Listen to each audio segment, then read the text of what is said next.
कई आप लोगों ने ऐच्छिक ऑप्शनल पेपर्स लिए होंगे जिसके फेल होने से आप फेल नहीं होते हैं, उस सब्जेक्ट को छोड़ देना है। और जो सब्जेक्ट से आप के फेल होने से आप फेल होते हैं, उन सब्जेक्ट को जोड़ देना है। यानी कि सब्सिडी पेपर सहित ऑनर्स पेपर और हिंदी उन सबको जोड़ देना है, और फिर वो उसके आधार पे मेरिट बनेगा। ये आपका 2012 के नियमावली में बताया गया है। तो क्लियर है कि आपका मेरिट का निर्माण कैसे किया जाएगा। स्टूडेंट करके आए हैं ग्रेजुएशन, और वहाँ अगर मान लीजिए 1600 का उनका है, तो 1600 पे उनका मेरिट बनेगा, और फिर 6 से 16 से भाग दे दिया जाएगा टोटल मार्क्स में से। कितना परसेंट बनता है, परसेंटेज को डिवाइड कर दिया जाएगा। तो ये मेरिट बनाने का एक पूरा का पूरा तरीका होगा। तो मेरिट बनेगा उसी के आधार पे, जो 2012 के नियमावली में अगर आप पढ़ेंगे तो उसमें दिया हुआ है, जिसको हम आपको एक्सप्लेन कर रहे हैं। तो मेरे ख्याल से आप समझ गए होंगे, यही उसमें पूरा सब कुछ दिया हुआ है।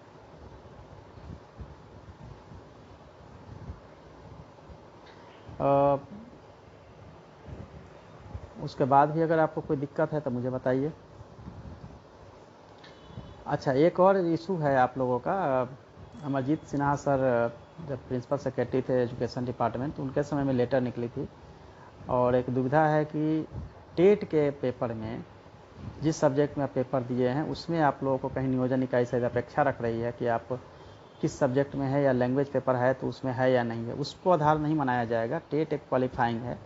आपका ग्रेजुएशन में कौन सा सब्जेक्ट है जो कॉम्बिनेशन है, तो ग्रेजुएशन स्नातक के पेपर के आधार पे आपका डिसाइड होगा। पेपर भाषा का पेपर है या कोई भी सब्जेक्ट का, तो इसलिए टेट में अगर सपोज डेट आपने ग्रेजुएशन किया है हिंदी से, और टेट में अपने हिंदी नहीं है आपका, तो भी आपका जो मेरिट होगा वो बनेगा स्नातक में जो पास किए हैं उससे।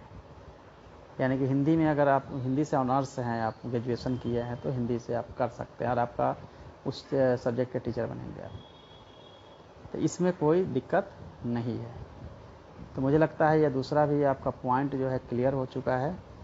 पहला पॉइंट भी मैंने क्लियर कर दिया आपको कि मेरिट कैसे बनेगा, दूसरा जो सब्जेक्ट का है वो मैंने क्लियर कर दिया। तीसरा एक पॉइंट आता है कि 55 से 70% के बीच में जो वेटेज मिलता है, जो लोगों ने टेट पास किया है, वो 2 मार्क्स का जो वेटेज मिलता है वो कई अलग अलग ग्रेडिंग में रखा गया था। तो आप लोग को बता दूं कि जल्दी ही जब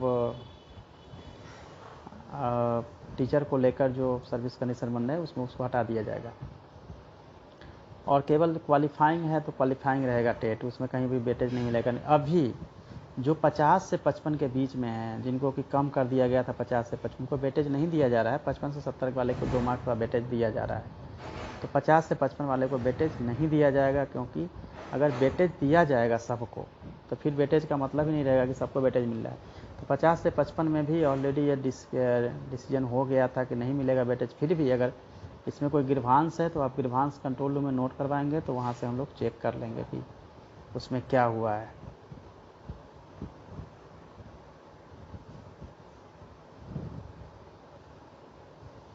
और स्टेट का सिलेबस को लेकर मैंने बता दिया है, नेक्स्ट ईयर में आपको मिलेंगे, उसके बात करेंगे।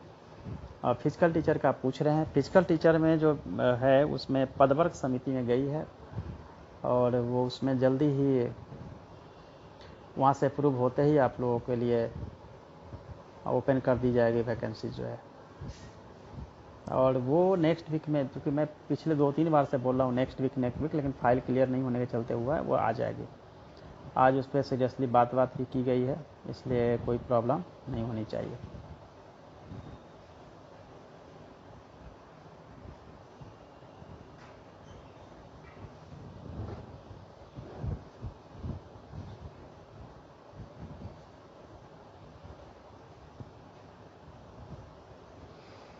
कई ऐसे हैं जो आप बोल रहे हैं कि टेट एग्ज़ाम में आप लोगों ने SC ST और जो दिव्यांग हैं उनको 50% पे है, उनको 2% वेटेज की बात कर रहे हैं। सो एक बार मैं इसे चेक कर लूँगा।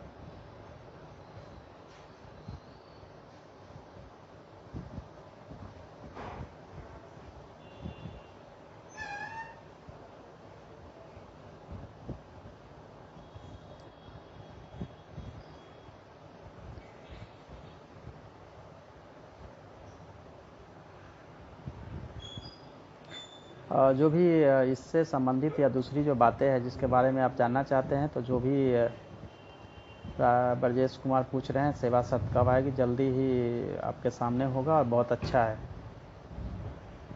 दिसंबर सीटेट को अलाउ के बारे में पूछ रहे हैं, तो वो माननीय उच्च न्यायालय द्वारा जो डिसीजन आएगा उसके बाद ही विचार हो सकता है। कैंप का बात कर रहे हैं, कैंप में भी ऑनलाइन का जो है वो भी हम लोग उसको एक्सेप्ट करते हुए उसको करवाएंगे। लाइब्रेरियन का भी जल्दी ही उसको हम लोग करेंगे। और बाकी आपके जो क्वेश्चंस हैं, सिलेबस मैंने कहा है कि जल्दी ही SCERT द्वारा जारी होगी और आपके सामने हम उसको रख देंगे।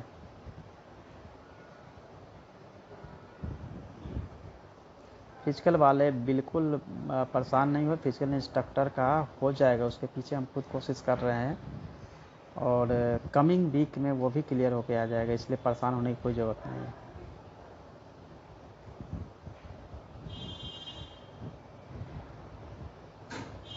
स्टेट वाले पे बोलने के लिए कैंप के माध्यम से बिल्कुल ट्राई होगा। कॉम्बिनेशन का होगा वो भी बता देंगे। एक अलग से हम रखेंगे सेशन जिसमें कि आपको स्टेट के बारे में आपको जानकारी देना शुरू करेंगे। फिजिकल इंस्ट्रक्टर का मैंने बता दिया है। अमित पटेल मल्टीपल डिसेबिलिटी, एक ही डिसेबिलिटी, अलग अलग जो है डिसेबिलिटी का नहीं रहेगा, एक सिंपल सा रहेगा।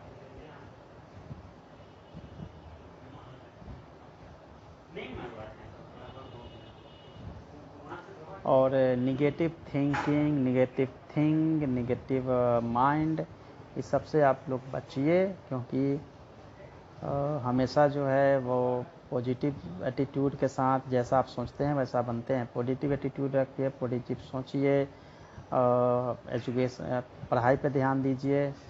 ज़्यादा से ज़्यादा समय आपका जो है वो पॉजिटिव मूड में निकलना चाहिए। आप जितना ज़्यादा डिप्रेस होंगे, गलत सोचेंगे, उतना गलत आपके माइंड के हिसाब से शरीर जो है रिस्पॉन्ड करता है। यूथ की बहुत बड़ी ज़रूरत है कि यूथ जो है बिल्कुल सही डायरेक्शन में सोचे, सही डायरेक्शन में काम करे।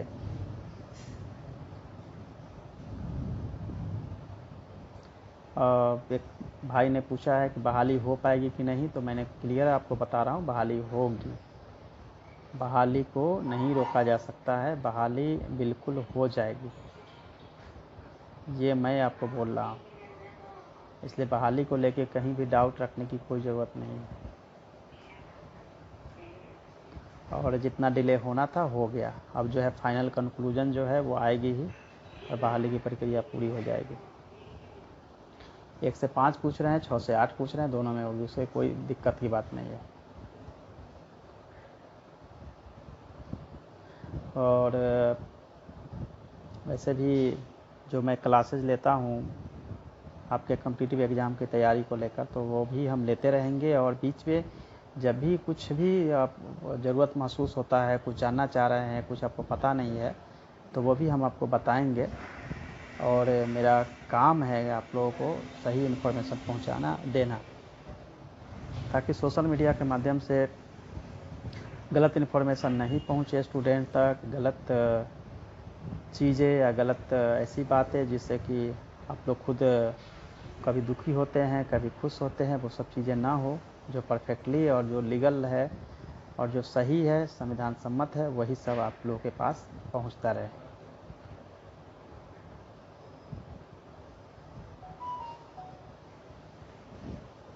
भाषा के बारे में